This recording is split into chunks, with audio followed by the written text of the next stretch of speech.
Hey, what's up, guys? One of you guys asked me on Instagram right now for how to find low competition niches for doing lead generation, right? So what I want to do is just talk out loud my thoughts about lead generation and some of the ways I would go about choosing a niche and things like that. So first of all, to let you know that I'm probably going to be a different approach than what most people normally recommend. Because what most people I believe they do, last time I did this is a while ago, but what I believe most people do is that they go for a place like Roofing, Wyoming, Michigan, right? And you put this shit in Majestic, the people who are in the first page, and see their trust flow, citation flow, check out their domain authority, how many links do they have powerful links or not, referring domains, all this shit, right? And you get like an average of the couple of them, and then see like, okay, all right, is it medium, is it low competition? If it's like low enough, then you go for it. Great. The approach I would take is a lot more in tune with what actually happens out there, right? So for example, if I was to find a new niche, right? I have a few niches in my head for if I was to do lead generation. But if I was to find new ones, the first thing I would really do is try to talk to a contractor. I would literally try to be like, hey, can I set a time? I just want to talk to you about something. I'm trying to start something. It's not going to be to sell them or anything. Yeah, I'll just have like a 20-minute conversation with a random contractor just about like coming from the point of something that would be like this. Hey, Mr. Contractor. So I have some experience with roofing, and it's such a great product. The homeowners don't have to be home when the job is being done. The money you can potentially make is in the ballparks of home remodeling. Home remodeling is average, I believe, like 20-30 grand. Roofing can be pretty high, 10, 12, 14 grand. But while home remodeling takes 5-6 weeks to complete, roofing can only take like 2-3 days. Again, such a good product. It's like, it's such high margins for replacement, but it can be done quick. And at the same time, the leads are not crazy, right? It's not crazy expensive. It's, yeah, the leads are, decent price. But if you look at the ratio between something as annoying as pest control, you realize that it's not linear. Like pest control guys make what, $300-400, if that, for a pest control. But if you're trying to run AdWords for that, you'd be spending still like $30-40, to at least $20-25 to get a call, right? If you try to get consistent calls through AdWords, it's not cheap. It doesn't make sense, right? Roofing, the calls could cost $60-80, and they could potentially make 10 grand. They could make repair jobs, a lot of them, yeah, it could be $1,000-2,000, but potentially it's 10 grand. But pest control, it's not that much cheaper. It's not like $5 a call or something, and they only make like $200-300. I don't like pest control. A lot of people go for pest control. I don't get why. I don't like that niche at all. Especially again for other reasons that come up that I tried before is things like a lot of people call back, right?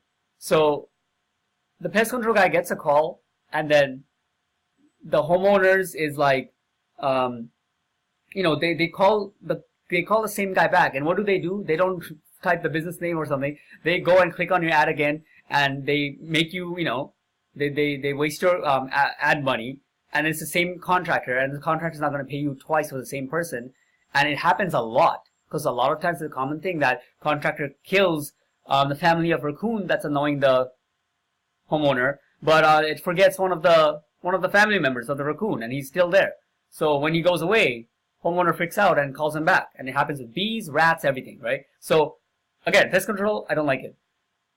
Roofing, I was just showing an example, and I'll show you what I mean with the title tags and stuff in a bit, but I would never do roofing as a lead generation, right? Like, it's pretty competitive. Roofing is in the ballpark where I would want somebody to pay for it.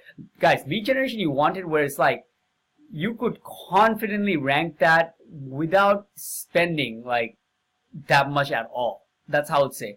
I mean, sounds like bad advice, because normally you should have that mindset of not spending your money on lead generation because you want to do it properly and at a consistent pace, so you can like, it's like a little project that you crank out and you have the formula in more and more places and stuff like that. But you should be spending an arm and a leg. You should be spending your energy and focus on building the system that makes it work better, and the ranking for that niche and stuff like that, and finding stuff like that. Anyways, I wouldn't do roofing. Roofing is something that I would need clients to pay for, but something within home services, that's for sure.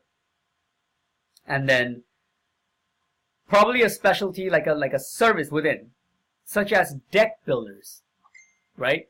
Something that is still very underserved. I mean, advertised and stuff like that. And you go all in for that, and you try to rank maps and everything for that with those kind of terms, and partner up with rockstar contractors who specialize in that, and then that's the way I would go. Tree service is obviously a really good one. Again, high margins considerably. They don't have much costs to come and hack away at a tree. And, average price, I think it's like, well, actually don't quote me. I don't know. I never did tree service, but from what I heard, I forgot where. I think it's like $600 to $800. It's a pretty good niche, right? I mean, it's pretty, getting widespread out there with people like Holly Starks in that niche and stuff. They're doing massive amounts of millions of YouTube views for it and stuff like that. So, but anyways, but you get the idea, right? That's where I would start. I would start with what actually goes on out there, the dynamics of getting that job done. Because that's what's gonna, in my experience, dictate your success eventually, right? A lot of times something looks really good on the books, keywords, data. Okay, there's search volume. Okay, it's not too competitive. But then if homeowners are killing the poor contractors, they're not going to stay with you. Like, you need a way for you to comfortably be able to get them leads, and they're closing a lot of them. They're happy, it's going to work out. So that's the way I'd go. Now, having that all said, the next part, and this is like a very small part of it, is basically like finding places, areas that is not optimized at all. So for example, like if I type in roofing Wyoming, Michigan, right? Just from the title tags, a lot of times you can tell. Like for example, this guy has Wyoming, Michigan on the title tags, right? So he's going for it. Wyoming. So roof installation, Michigan, but not Wyoming. Okay, so third person doesn't have Wyoming in there. If this is just one person, but most of them do. So I'll try to find places where the area that has some search volume, at least any, any is fine. If it's low, it's still okay just to start over with, so you can, grow your confidence, whatever. But as long as it has some search volume, and it's not, their title tag's not optimized, and then I'll check things like DA a bit. I know people say it's completely outdated, but in my experience, it still matters a bit. It's a good indication at least, right?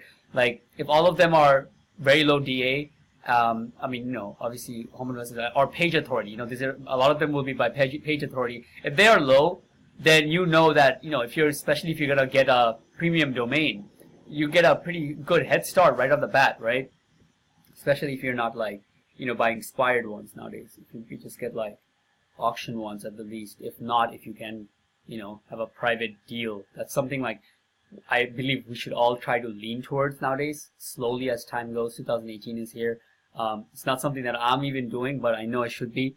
Guys, like whether it be PBNs or any kind of domains, that's why it's good to have a niche, right? Because you want to be wrapped in it. Like you want to know what kind of domains are going off the market and stuff like that, and maybe be able to get a domain even before it leaves the market. I'm going off topic, but you get the idea, right? They're not tagged there. They don't have high domain authority, and then you can do a small check in Majestic to find what kind of links do they have, right? Are they all like directory links, or do they actually have some hard-hitting links? Usually, they're not going to, especially if you do a right niche, decently right, they're not going to go into. And then, then you're good to go. Build out a site, get a location in the maps, all the surrounding areas, have some high-quality content. Don't go duplicate nowadays. Even though it's local, I think time is coming where Google is partially starting to penalize in certain niches. But if you go very sub, it won't matter, I'm talking in circles, but the point is they are starting to catch on in local for duplicate content. You know how a lot of gurus used to say, hey, don't do it for like 3 years? They finally are starting to do that, right? So depending on what niche you go, just check it out. Check other states. See if there are any other big people ranking with duplicate content. If they are, then I guess good to go in a way, right? But I would still do it. If you're trying to build long-term platforms, I would still go at least curated content. For the neighborhood pages, I would specify a little bit of information about the area and the neighborhood itself, with a driving direction back to the maps location, all that stuff, right? I don't know why I'm getting into the ranking, but you get it, right? going in depth. Choosing an area and going in depth and making sure you get a lot of that traffic and maximizing on that before you move on and on, because then you're not just trying to make and just like have be superficial in many areas. Then you have like so much stuff to handle. I would rather dominate in that service for that city really well until you feel like you have maximized, whether it's just maps you're doing or you want to do other paid advertising later on if the margins allow. Whatever you're doing, have all the formulas you want to do for that city first, then you can go out and duplicate, right? All right. Hope that helps, man.